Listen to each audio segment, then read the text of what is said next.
Censorship in China is when the government views and examines all types of media that the public can view, and then eliminates the media that the government doesn't want the general population to see or hear about in the first place. The Chinese take censorship to a whole nother level and do not tolerate any type of media that they frown upon. The Chinese are ranked third under the most restrictive country list in the world. The government is efficient in how they censor the material and what they actually censor. The government of China also pays close attention to who they are censoring and when they censor the material. The amount of individuals employed to control this massive system is quite remarkable. However, there appears to be major difficulties when it comes to censorship. The Chinese system of censorship on the internet side of things is quite massive. All the internet traffic into China is channeled through 3 computers near Beijing, Shanghai, and Guangzhou. The government's internet police force employs an estimated 50,000 people who collaborate with an additional 300,000 communist members. The Chinese government has special routers in place to inspect data as media passes those points. More than a dozen government bodies review and enforce laws related to information flow within, into, and from China.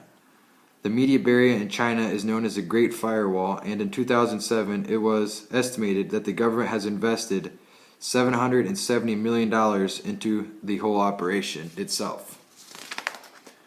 The most powerful monitoring body is the Communist Party's Central Propaganda Department, and it ensures that content promotes party doctrine. This department creates propaganda that pops up on websites to remind internet users that they are being watched at all times. Since 2005, the Chinese government has also paid people known as the 50 Cent Party to post pro-government messages and steer online conversations away from sensitive topics.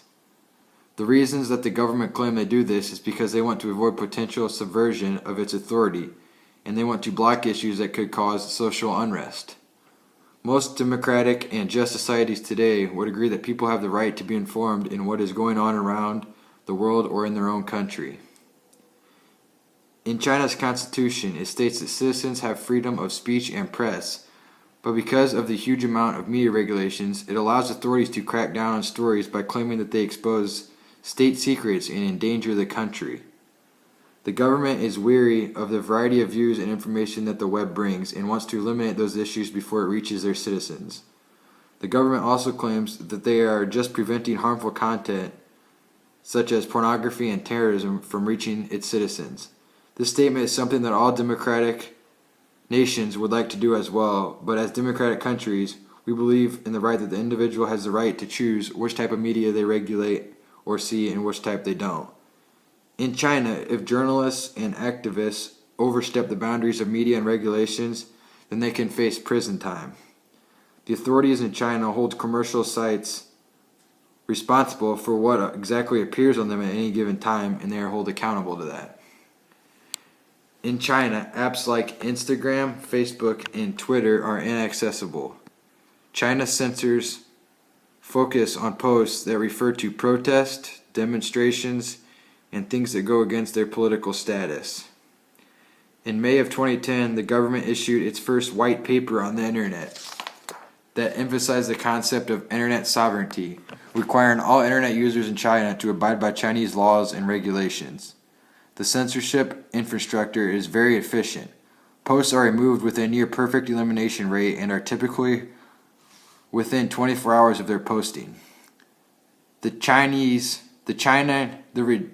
regime seems to be uncomfortable with criticism of the government on social media. The Chinese government also bans access to websites such as Voice of America and certain stories that contain sensitive words and phrases. If an internet user in China searches for words like persecution or democracy movement, then he or she is likely to come up with a blank screen that says page cannot be displayed. Users are then typically banned from search engines for 90 seconds if they search for banned words or phrases. When political tensions in China rise, the communist government intensifies its effort to control what citizens can read and discuss online. The specifics of the ongoing ethnic violence in the western region of Xinjiang, which resulted in hundreds of deaths, may never be known to outsiders due to government restrictions on media reporting the issue. During this event in China, internet users were cut off altogether for 10 months.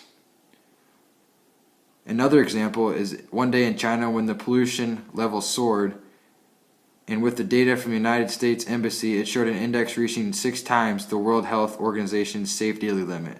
Hoping that the public wouldn't find this out, the Chinese government removed the American statistics from smartphone apps and Chinese websites. People across the globe would agree that this act of censorship is not ethical and should be addressed immediately. Huge numbers of entrepreneurs in China need access to information and websites that are blocked by the Great Firewall, and this inefficiency costs China. The slow and inefficient traffic on the internet hinders creativity from businesses. The lack of innovation in China comes directly from entrepreneurs not knowing enough about the latest trends in media. China lacks the conditions that activate real innovation, such as the free flow of information from across society, strong property rights, and an education and culture that encourages people to think creatively and speak for themselves. Foreign business people are frustrated by the growing obstacles of the internet access. People have to use VPNs to get around censorship. A VPN provides an encrypted channel to connect to an internet server in another country, allowing the user to browse the internet normally. VPNs are much closer and are calculated to cause a 10% loss in efficiency throughout China. However, there appears to be one advantage in censorship in China. Censorship can fend off competition from powerful international players and give local forms a chance to thrive. The long-term difficulties that China faced because of censorship seem to far outweigh the one advantage that I found to keeping it. Censorship in China is very alarming to individuals who live in democratic nations today. However, in China, where there are billions of people, most have no idea what democracy even is and the benefits that it contains because of the intense censorship taking place. By providing people with an outlet to vent their concerns and giving the illusion of public debate, the internet may even be delaying the radical changes that China needs.